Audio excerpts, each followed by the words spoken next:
صحیح بخاری حدیث نمبر 11۔ لوگوں نے پوچھا، یا رسول اللہ، کون سا اسلام افضل ہے؟ تو نبی صلی اللہ علیہ وآلہ وسلم نے فرمایا، وہ جس کے ماننے والے مسلمانوں کی زبان اور ہاتھ سے سارے مسلمان سلامتی میں رہیں۔ صحیح بخاری حدیث نمبر 12۔ ایک دن ایک آدمی نے حضرت صلی اللہ علیہ وآلہ وسلم سے پوچھا کہ کون سا اسلام بہتر ہے؟ فرمایا کہ یہ تم کھانا کھلاؤ اور جس کو پہچانو اس کو بھی اور جس کو نہ پہچانو اس کو بھی، الغرض سب کو اسلام کرو۔ صحیح بخاری حدیث نمبر 13۔ حضرت محمد صلی اللہ علیہ وآلہ وسلم نے فرمایا، تم میں سے کوئی شخص ایماندار نہ ہوگا جب تک اپنے بھائی کے لیے وہ نہ چاہے جو اپنے نفس کے لیے چاہتا ہے۔ صحیح بخاری حدیث نمبر 14۔ بے شک رسول کریم صلی اللہ علیہ وآلہ وسلم نے فرمایا، قسم ہے اس ذات کی جس کے ہاتھ میں میری جان ہے، تم میں سے کوئی بھی ایماندار نہ ہوگا جب تک میں اس کے والد اور اولاد سے بھی زیادہ اس کا محبوب نہ بن جاؤں۔ صحیح بخاری حدیث نمبر 15۔ حضرت محمد صلی اللہ علیہ وآلہ وسلم نے فرمایا، تم میں سے کوئی شخص ایماندار نہ ہوگا جب تک اس نے والد اور اس کی اولاد اور تمام لوگوں سے زیادہ اس کے دل میں میری محبت نہ ہو جائے۔ صحیح بخاری حدیث نمبر 16۔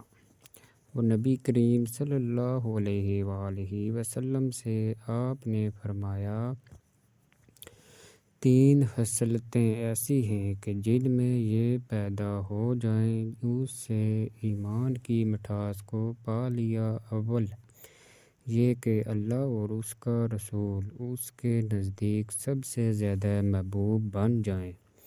دوسرا یہ کہ وہ کسی انسان سے محض اللہ کی رضا کے لیے محبت رکھے۔ تیسرا یہ کہ وہ کفر میں واپس لوٹنے کو ایسا برا جانے جیسا کہ آگ میں ڈالے جانے کو برا جانتا ہے۔ صحیح بخاری حدیث نمبر 17۔ آپ نے فرمایا، انصار سے محبت رکھنا ایمان کی نشانی ہے اور انصار سے کینہ رکھنا نفاق کی نشانی ہے۔ صحیح بخاری حدیث نمبر 18۔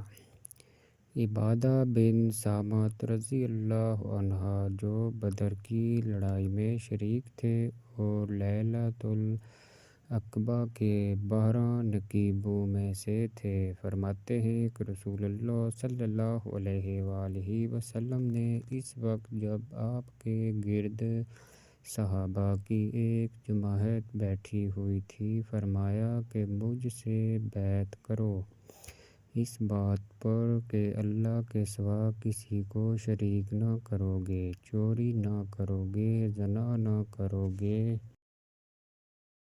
اپنی اولاد کو قتل نہ کرو گے اور نہ عمداً کسی پر کوئی ناحق بہتان باندھو گے اور نہ کسی بھی اچھی بات میں خدا کی نافرمانی نہ کرو گے۔ جو کوئی تم میں اس عہد کو پورا کرے گا تو اس کا ثواب اللہ کے ذمہ ہے، اور جو کوئی ان بری باتوں میں سے کسی کا ارتکاب کرے گا اور اسے دنیا میں اسلامی قانون کے تحت سزا دی جائے گی تو یہ سزا اس کے گناہوں کے لیے بدلہ ہو جائے گی، اور کوئی ان میں سے کسی بات میں مبتلا ہو گیا اور اللہ نے اس کے گناہ کو چھپا لیا تو پھر اس کا معاملہ اللہ کے حوالہ ہے، اگر چاہے معاف کرے اور اگر چاہے سزا دے دے۔ عبادہ کہتے ہیں کہ پھر ہم سب نے ان سب باتوں پر آپ صلی اللہ علیہ وآلہ وسلم سے بیعت کر لی۔ صحیح بخاری حدیث نمبر 19۔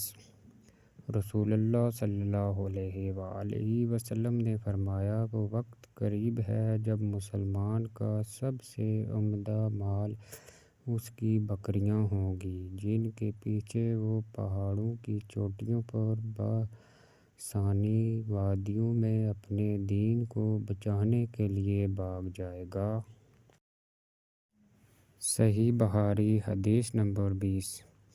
رسول اللہ صلی اللہ علیہ وآلہ وسلم لوگوں کو کسی کام کا حکم دیتے تو وہ ایسا ہی کام ہوتا جن کے کرنے کی لوگوں میں طاقت ہوتی۔ اس پر صحابہ رضی اللہ عنہم نے عرض کیا کہ یا رسول اللہ، ہم لوگ تو آپ جیسے نہیں ہیں، آپ تو معصوم ہیں اور آپ کی اللہ پاک نے اگلی پچھلی سب لغزشیں معاف فرما دی ہیں، اس لیے ہمیں اپنے سے کچھ زیادہ عبادت کرنے کا حکم فرمائیے۔ یہ سن کر آپ صلی اللہ علیہ وآلہ وسلم ناراض ہوئے، حتیٰ کہ جفگی آپ کے چہرہ مبارک سے ظاہر ہونے لگی۔ پھر فرمایا کہ بے شک میں تم سب سے زیادہ اللہ سے ڈرتا ہوں اور تم سب سے زیادہ اسے جانتا ہوں، بس تم مجھ سے بڑھ کر عبادت نہیں کر سکتے۔